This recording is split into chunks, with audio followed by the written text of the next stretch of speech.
Zeg meisje, maar waarom lig jij nog zo lang in bed eigenlijk? Waar is je mama? In de gevangenis.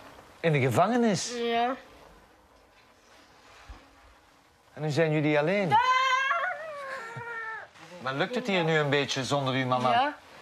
Ja? Gaat Ja. het? Want er zijn nog hele kleine kindjes. Waar zijn die nu? Slapen die daar van achter? Bij papa. Ah, die slapen bij Bebe. Oké. Bij papa. Bij mijn zus. Bij je zus, ja, ja. Maar je mist je mama wel, denk ik. Niet leuk, hè?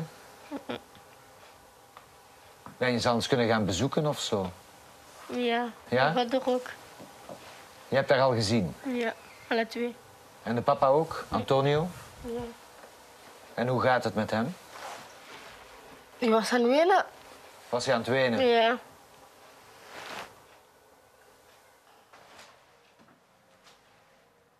Ba-da-da-da-da.